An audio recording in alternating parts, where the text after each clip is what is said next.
합니까? 왜요? 이번 기도 주일이 지난 안식일부터 시작이 되었습니다. 그래서 대청장님이 안식일 말씀하셨고, 그다음 일요일, 월요일 또 다른 목사님들이 말씀했습니다. 오늘 세 번째 시간이라서 제가 그 말씀을 다 읽어보고서 그 말씀 속에서 꼭 기억해야 될 말씀들을 몇 가지를 뽑아왔습니다. 오늘은 제자의 삶입니다. 총 제목은 성장하는 제자들이라고 하는 제목입니다. 이번 2022년 마지막 기도 주간의 제목은 성장하는 제자들. 화요일은 제자의 삶이라고 하는 제목입니다. 2000여 년 전 어느 봄날, 제가 이제 더 갈까요? 보이죠? 네. 2000여 년 전 어느 봄날 부활하신 그리스도께서 제자들과 자기를 따르는 수백 명과 함께 갈릴리 산자락에 계셨습니다. 거기서 예수님은 영혼들을 천국으로 인도하고자 자신이 시작한 사명을 그들이 어떻게 수행해야 하는지 중요한 가르침을 주셨습니다. 거기 보면 수많은 사람에게 그 시간은 부활하신 예수님을 직접 보고 그 말씀을 들을 수 있는 유일한 기회였을 것입니다. 우리 지난해는 오늘 말씀에 나와 있지 않습니다. 제가 간단히 편집을 한 거기 때문에요. 그리스도께서는 죽음을 앞두고 이 모임의 시간과 장소를 직접 지정하셨습니다.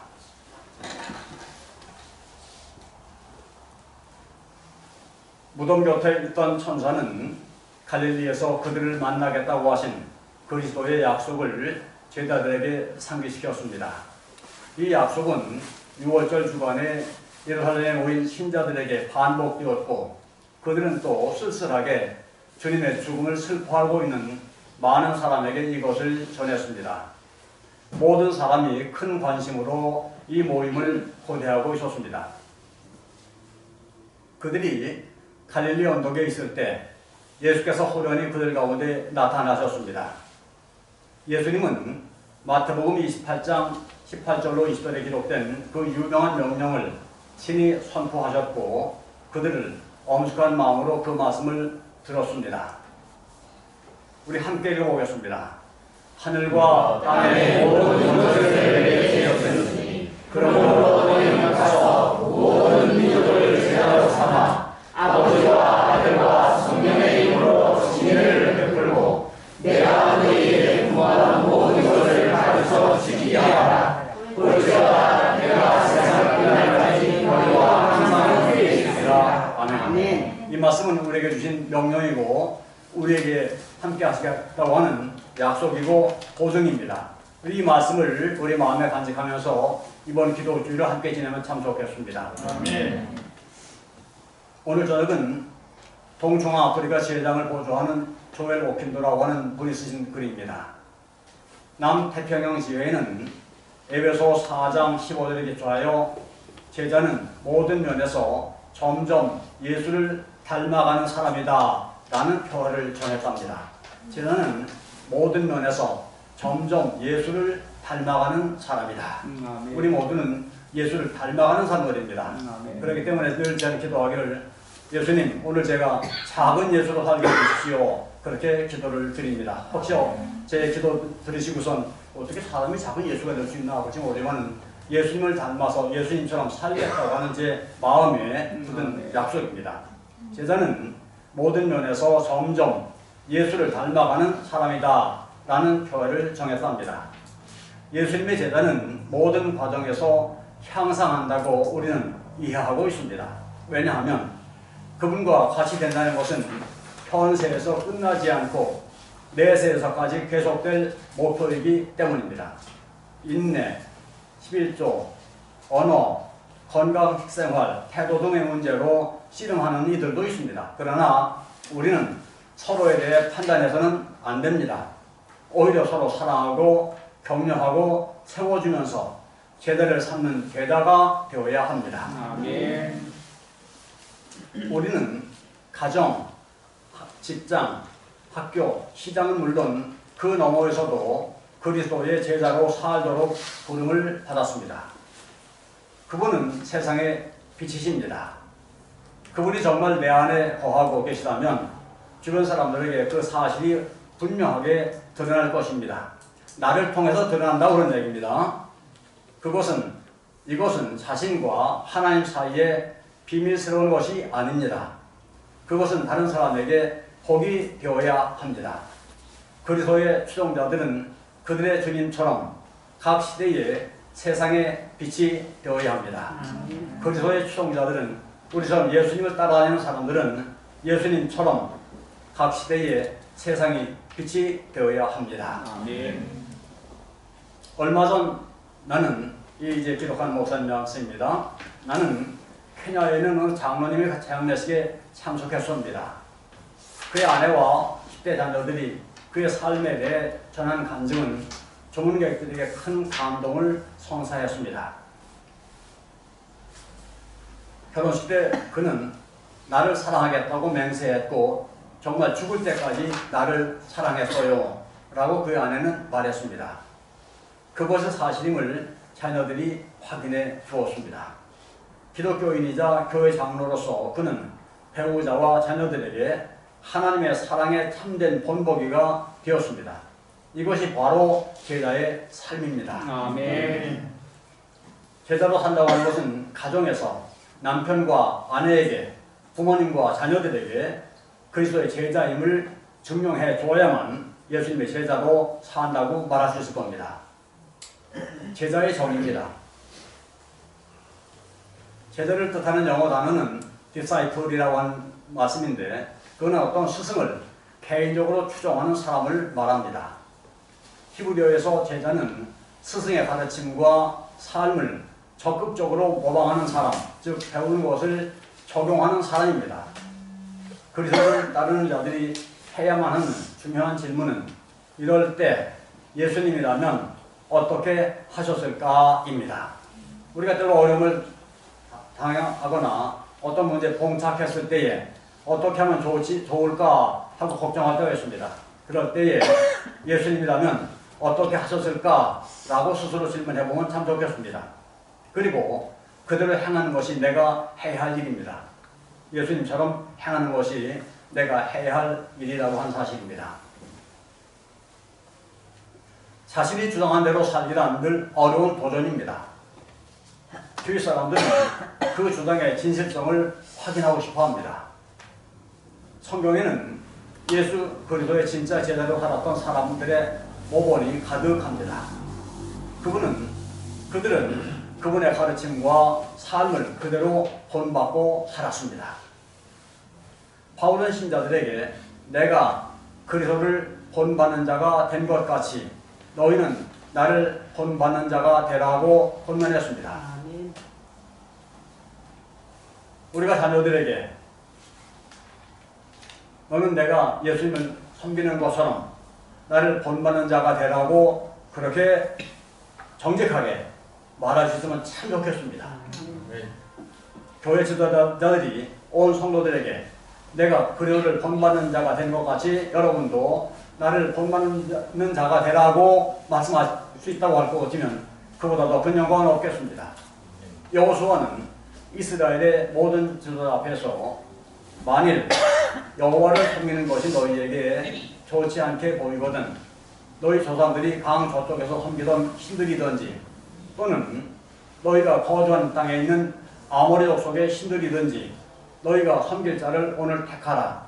오직 나와 내 집은 여호와를 섬기겠노라 했습니다. 오직 나와 내 집은 여호와를 섬기겠노라. 다른 사람들이 어떻게 하든지 간에 다른 사람들이 누굴 섬기든지 간에 나와 내 집은 분명히 여호와만을 섬기겠다고 그는 자신에게 약속을 하고 함께한 백성들에게 약속을 합니다. 성경적인 명령입니다. 성경은 가정에서 배우자들을 위해 진정한 제자의 삶을 살라고 말합니다. 남편들아, 아내 사랑하기를 그리스도께서 교회를 사랑하시고 그 교회를 위하여 자신을 주신 것과 같이 하라. 남편들도 자기 아내 사랑하기를 자기 자신과 같이 할지니 자기 아내를 사랑하는 자는 자기를 사랑하는 것이다. 대단히 참 어렵습니다. 남편 된 사람으로서 아내 사랑하기를 예수께서 교회를 사랑하시고 그 교회를 위하여 자신을 주신같이 한다고 하는 것 대단히 어렵습니다. 그때 한 번은 병원에 근무할 때였습니다. 어느 젊은 여인이 아주 굉장히 울어요. 그 당시에는 그 영안실이 바로 제 사무실 가까이 있게 됐어요. 굉장히 심하게 옵니다. 그래서 저도 잠깐 내다보고 있었어요. 옆에 있는 누군가가 말하기를 가서 관 한번 열어보라고. 관 막 입관시켜 열어보래요. 내가 왜 봐요? 그러는 거예요. 내가 왜 봐요? 울음은 딱 그쳤습니다. 내가 왜 봐요? 죽어서도 그런 자기 남편입니다. 어쩌면 자기 애인이도 모르겠습니다. 내가 왜 봐요? 그런가 하면 한 번은 함께 근무했던 어느 장모님이 갑자기 세상을 떴습니다. 그 소식을 듣고 아침 일찍이 제가 찾아갔는데 아직 그 시신이 응급실에 있더랬습니다. 그 얼굴을 만지면서 아이 사람아 뭐 급해서 이렇게 빨리 가나. 그 아내가 그 옆에 울면서 하는 얘기가 여보 누나 한 번만 떠봐. 내가 꼭 할 말이 있어. 너 한 번만 떠보라 눈을. 내가 할 말이 있다. 그 두 여인의 모습을 제 마음에 어버렸다면서 많은 생각을 해봤습니다. 진정으로 자기 남편을 사랑했던 여인이 누군가. 죽은 시체도 자기 남편으로 사랑하는 마음. 또 바꿔서 남편이 여인에게도 마찬가지일 겁니다. 남편들도 자기 아내 사랑하기를 자기 자신과 같이 할지니 자기 아내를 사랑하는 자는 자기를 사랑하는 것이다. 누구든지 언제나 자기 육체를 미워하지 않고 오직 양육하여 보호하기를 그리스도께서 교회에게 함과 같이 하나니 우리는 그 몸의 지체입니다 하고 말씀하고 있습니다. 아내들아 이와 같이 자기 남편에게 순종하라. 이런 혹 말씀을 순종하지 않는 자라도 말로 말미암지 않고 그 아내의 행실로 말미암아 구원을 받게 하려 함이니 너희의 두려워하며 정결한 행실을 범이라. 아내들아 이와 같이 자기 남편에게 순종하라. 이런 혹 말씀을 순종하지 않는 자라도 말로 말미암지 않고 그 아내의 행실로 말미암아 구원을 받게 하려 함이니 너희의 두려워하며 정결한 행실을 범이라. 전에 제가 학교 다닐 때 주상규 목사님이라고 하는 분이 우리 김 장모님 아실 거예요. 이 경상도 분인데 그분이 신학생들을 모아놓고 그런 강연을 한번 하더라고요. 거기 3분의 1 정도는 우리 여학생들이었고 아버지 남학생들이었습니다. 목회자의 아내가 그에게 교회 지도자들의 아내가 잘하면 남편의 멸류관이지만 잘못하면 남편의 똥바가지밖에 안 된다고. 그분 그렇게 얘기를 해요. 그분 얘기를 들으면서 상당히 좀 너무 심하지 않느냐 그렇게 생각을 해봤습니다. 그러면서 우리가 성경을 늘 읽지 않습니까? 읽다 보면은 자기 아내의 말을 따랐다가 실수한 사람들이 꽤 많습니다. 아내가 남편이 말 안 들어주면 섭섭할 것 같아서 따라주었던 사람들, 어쩌면 그 말이 맞는지도 몰라. 흔히 하는 얘기도 아내 말을 들으면 자다가도 떡이 나온다고 하는데 그런 생각을 하면 아내 말을 들은 사람들이 있었어요. 했다가 실패한 사람들 우리 생각해 볼 수 있을 겁니다. 제가 누구라고 얘기하지 않아도 우리 마음에 생각날 겁니다. 만약 부모라면 그가 그리스도의 제자인지는 자녀와 소통하는 방식에서 드러날 것이다. 또 아비들아, 또 부모들아, 다른 성경 부모들가 있습니다. 부모들아, 너희 자녀를 넓게 하지 말고 오직 주의 훈계로 교훈과 훈계로 양육하라. 노엽게 하지 말고 오직 주의 교훈과 훈계로 양육하라. 요걸 하는 말들 중에 아빠는 있는데 아버지는 없다고 하는 말들이 종종 있습니다.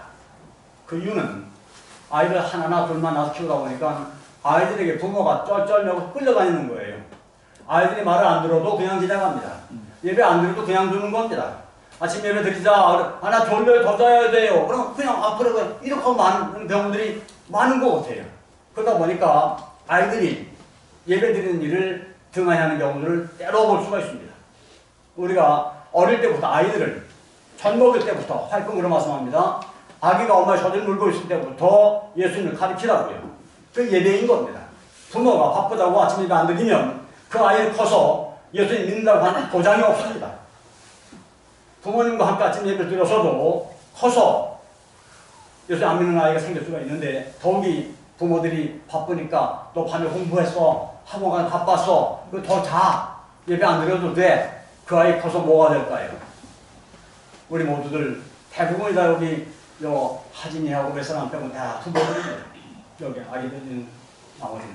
우리 한번 우리의 모습은 어떠한가 생각을 해보면 참 좋겠습니다. 내가 아이들 데리고 아침에 바빠도 아침을 안 먹어도 아이들과 함께 앉혀놓고 아침 기도드리고 향해서 예배를 드리는지 한번 마음에 생각해보면 참 좋습니다. 아비들아, 너희 자녀를 넓게 하지 말고 오직 주의 교훈과 훈계로 양육하라고 합니다. 자녀로서 제자의 삶을 살고자 한다면 부모에게 순종해야 합니다.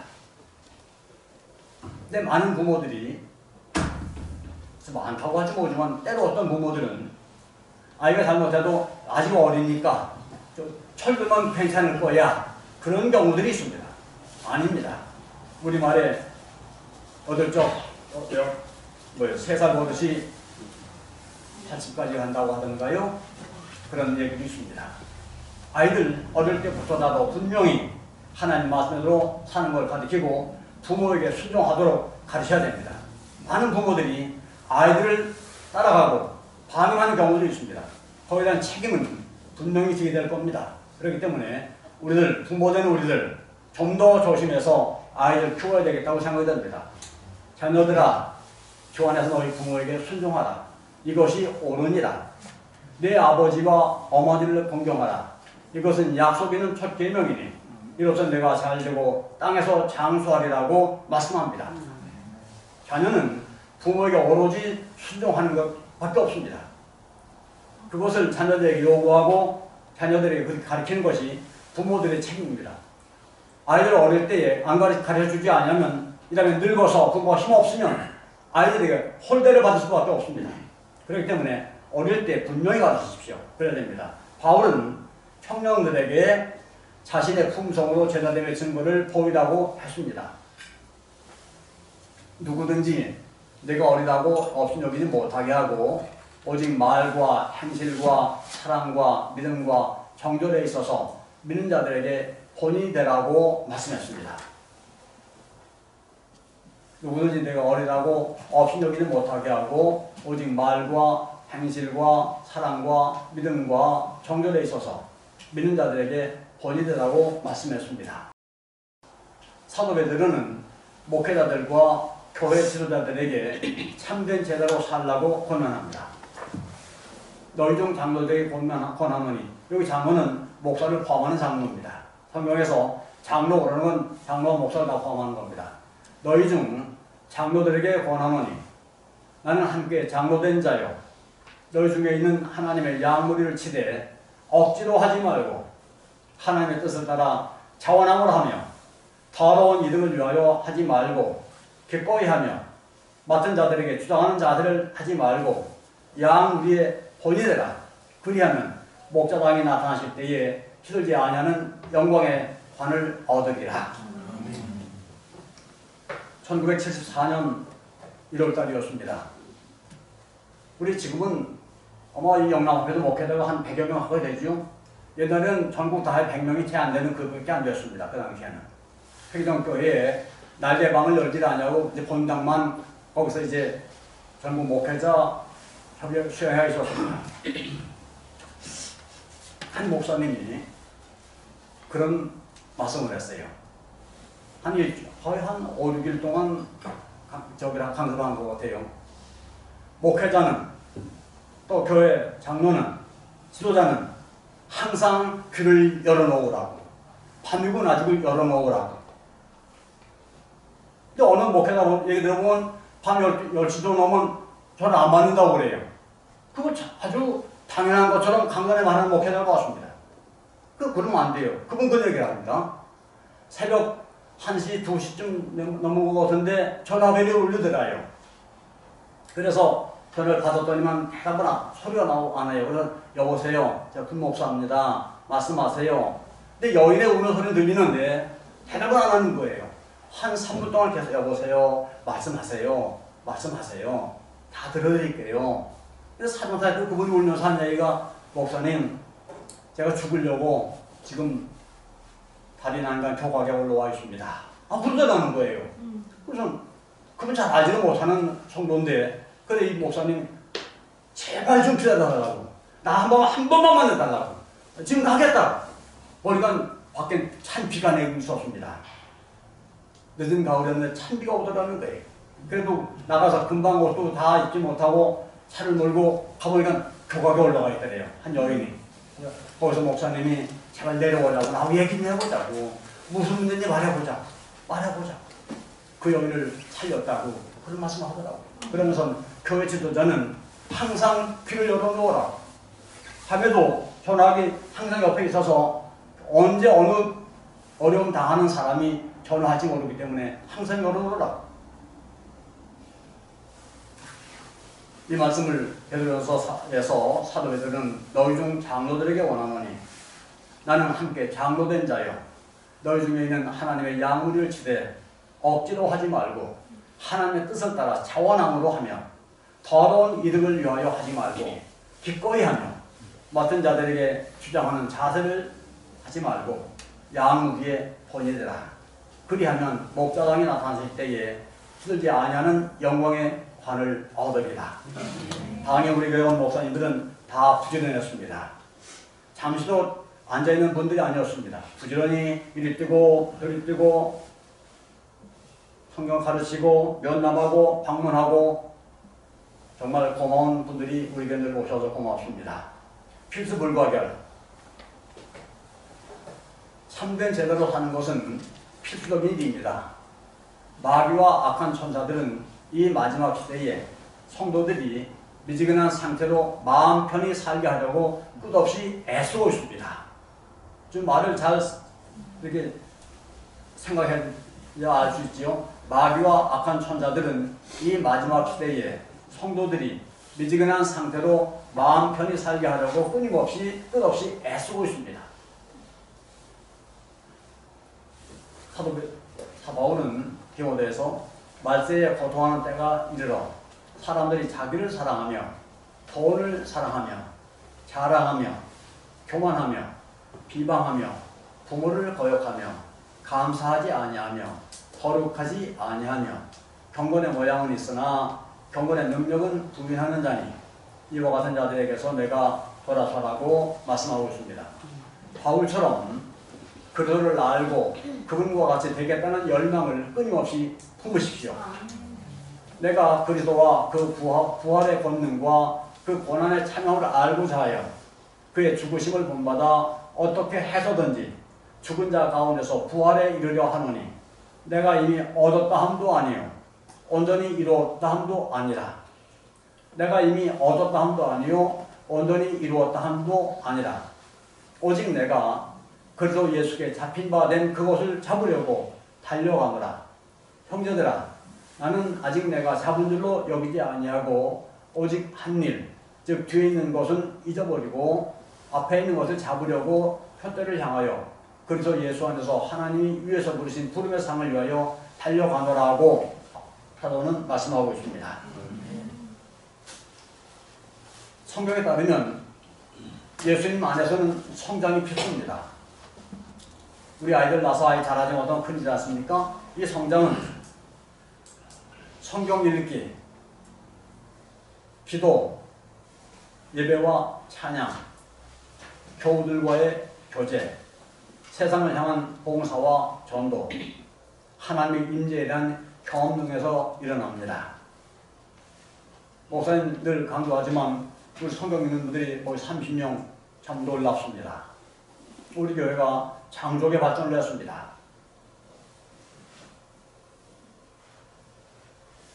제가 한 20년 전에 안식일 교장을 해드렸습니다. 교장을 하라고 하고 그래서 했는데, 그때 제가 성경을 통독하자고 그랬더니만 어떤 분들은 그 나이 많은 분들이나 하지 젊은 사람 바빠서 못 읽어요. 어떻게 다 읽습니까? 그러는 집사님들이 있었어요. 제가 기도하면서 하나님께 하나님 20년만 금년에 통독하게 해주십시오. 그렇게 기도를 드렸습니다. 막 하루 빼지 않고 늘 기도했을 거예요. 그리고 그때 김수호 목사님하고 약속하기를 다 통독한 분들에게는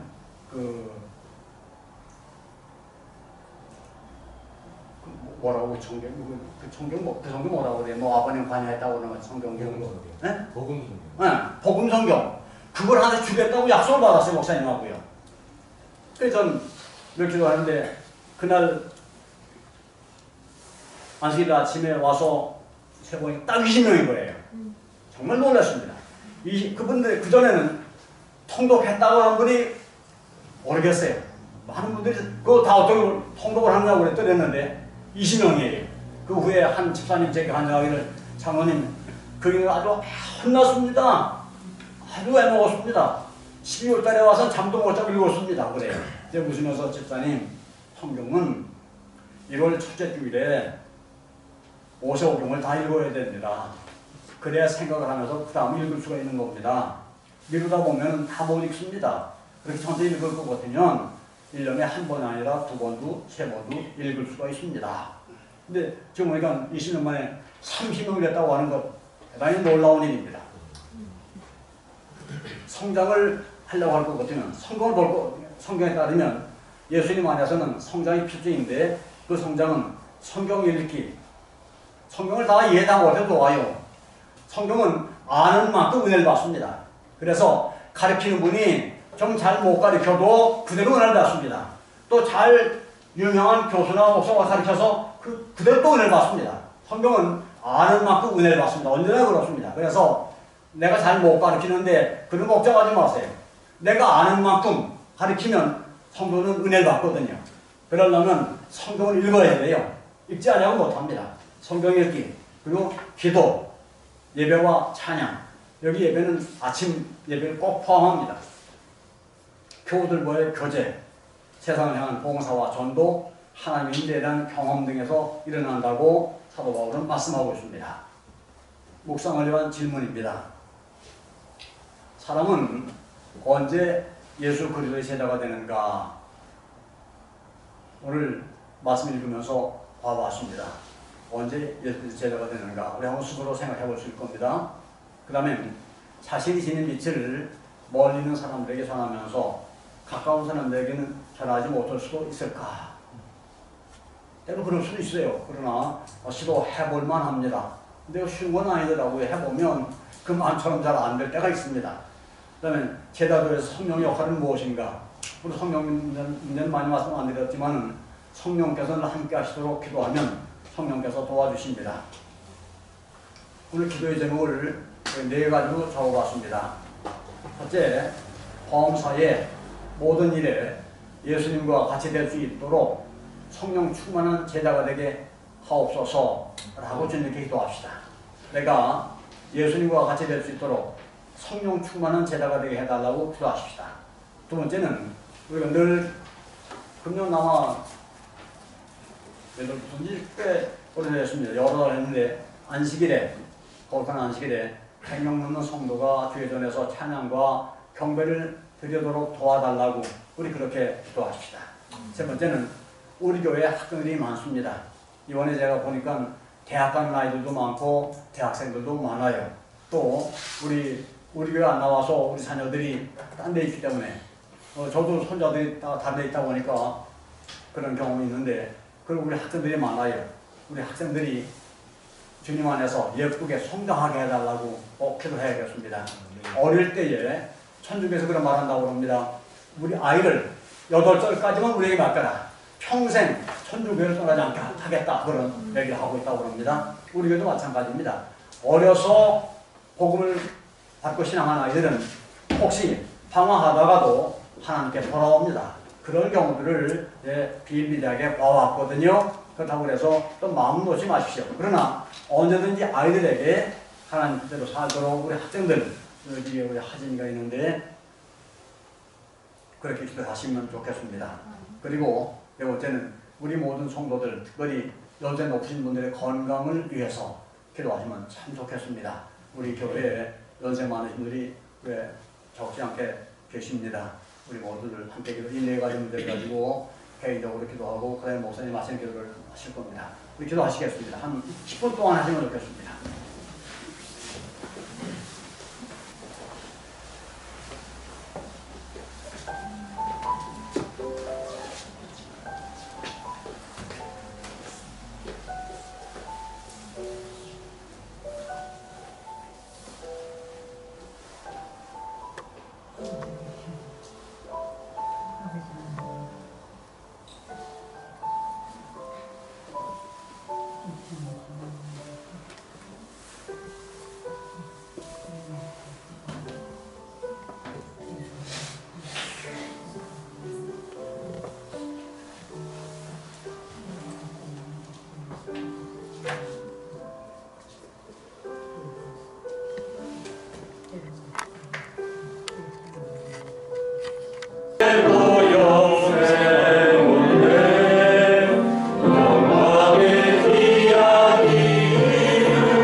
아버지, 우리의 걸음을 아버지 앞으로 인도해 주신 은혜를 감사합니다.